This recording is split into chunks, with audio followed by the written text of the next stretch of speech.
శ్రీమాత్రే నమః. అందరికీ నమస్కారం అండి. Welcome back to our channel. ఈరోజు ఈ వీడియోలో గోరింటాకు కథ గురించి తెలుసుకుందామండి. అసలు ఈ గోరింటాకు ఎలా పుట్టింది, ఆషాఢ మాసంలోని ప్రత్యేకంగా ఈ గోరింటాకుని ఎందుకు పెట్టుకోవాలని అంటారు, గోరింటాకుని పెట్టుకోవటం వల్ల కలిగే ఆరోగ్య ప్రయోజనాలు ఏమిటి, గోరింటాకును నుదుటిన పండదు అని అంటారు, అది నిజమేనా, ఇలాంటి మరెన్నో ఆసక్తికరమైన విషయాల గురించి ఈ వీడియోలో అయితే తెలుసుకుందామండి. వీడియోని మీరు ఎక్కడా కూడా స్కిప్ చేయకుండా మొదటి నుంచి చివరి వరకు చూడటానికైతే ప్రయత్నం చేయండి. గోరింటాకు అంటే మహిళలకు ఎంత ఇష్టమో ప్రత్యేకంగా చెప్పవలసిన అవసరం లేదు. మహిళలకు గోరింటాకుకు మధ్య అవినాభావ సంబంధం అనేది ఎంతగానో ఉంటుంది. ఏదైనా శుభకార్యాలు కానీ లేదా పండుగలు కానీ వస్తే చాలిక ఆడపిల్లలందరూ కూడా చక్కగా చేతులకి గోరింటాకు పెట్టుకుని ఎంతో అందంగా తయారవుతూ ఉంటారు. గోరింటాకు కేవలం అందానికే మాత్రం కాదండి, ఆరోగ్యానికి కూడా ఎంతగానో మేలు చేస్తుంది. గోరింటాకు అంతటి ప్రాధాన్యత రావడానికి గల కారణం ఏమిటి, గోరింటాకు వెనుక అసలు చరిత్ర ఏమిటో ఇప్పుడు తెలుసుకుందామండి. గోరింటాకు అసలు పేరు గౌరీ ఇంటి ఆకు, కానీ మనం దానిని వాడుక భాషలో గోరింటాకు అని మొదలుపెట్టామండి. గౌరీ ఇంటి ఆకు అంటే గౌరీదేవి అంటే ఎవరండి, పార్వతీదేవి అనమాట. అంటే గోరింటాకు సాక్షాత్తు పార్వతీదేవి స్వరూపం అన్నమాట. గౌరీదేవి బాల్యంలో చెరులతో వనంలో ఆటలాడే సమయాన రజస్వల అవుతుంది. ఆ రక్తపు చుక్క నేల తాకినంతనే ఓ మొక్క పుడుతుంది. ఈ వింతను చూసిన చిలికత్తెలందరూ కూడా పర్వతరాజుకు చెప్పగా సతీ సమేతంగా చూసేందుకు వస్తాడు. అంతలోనే ఆ చెట్టు పెద్దదై, నేను సాక్షాత్తు పార్వతీదేవి రుధిరాంశతో జన్మించాను, నా వలన లోకానికి ఏ ఉపయోగం కలదు అని అడుగుతుంది. అప్పుడు పార్వతీదేవి అంటే గౌరీదేవి చిన్నతనపు చపలతతో ఆ చెట్టు ఆకుని ఒకటి కోస్తుంది. ఆమె వేళ్ళు ఎర్రబారిపోతాయి అన్నమాట అలా కొయ్యటం వల్ల. అప్పుడు పర్వతరాజు, అయ్యో నా బిడ్డ చేయి కందిపోయిందే అని అనేలోపుగానే పార్వతీదేవి, నాకు ఏ విధమైన బాధ కలగలేదు, పైగా చాలా అలంకారంగా అనిపిస్తోంది అని అంటోంది. అప్పుడు పర్వతరాజు, ఇకపై స్త్రీ సౌభాగ్యం చిహ్నంగా ఈ గోరింటాకు మానవలోకంలో ప్రసిద్ధమవుతుంది అని చెప్తారు.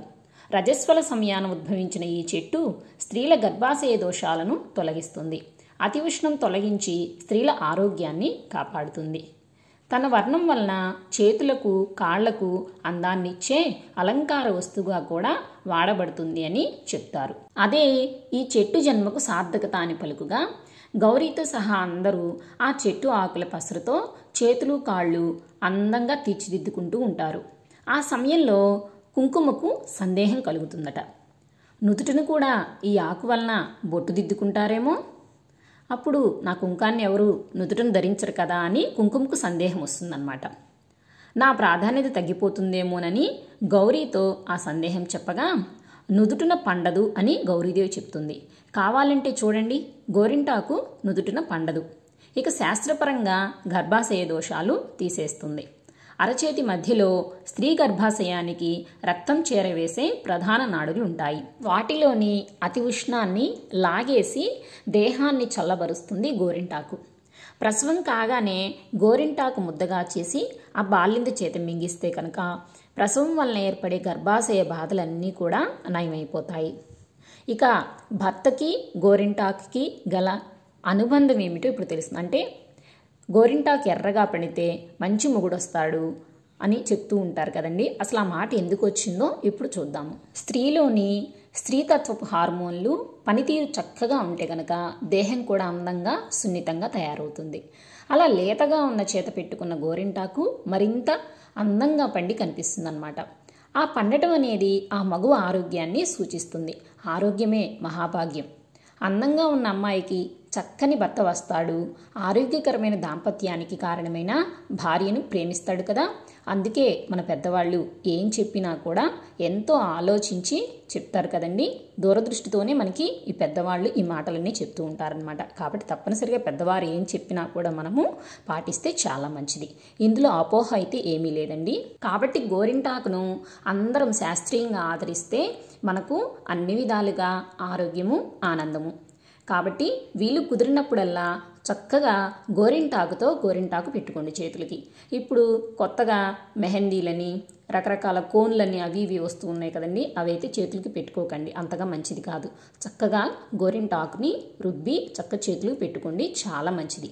కనీసం సంవత్సరానికి ఒక్కసారైనా, అంటే ఈ ఆషాఢ మాసంలో అయినా సరే గోరింటాకుతోటి చక్కగా గోరింటాకు కోసుకొని గోరింటాకు రుబ్బుకొని చేతులకు పెట్టుకోండి. ఆరోగ్యానికి ఆరోగ్యం, అందానికి అందం. సో ఇదండి గోరింటాకు చెట్టు వెనుక ఉన్న అసలు కథ. ఈ వీడియో కనుక మీకు నచ్చినట్లయితే లైక్ చేయండి, షేర్ చేయండి. అలాగే ఇన్ఫర్మేషన్ని మరికొంతమందికి తెలియచేయాలి అనుకుంటే ఈ వీడియోని తప్పకుండా షేర్ చేయండి.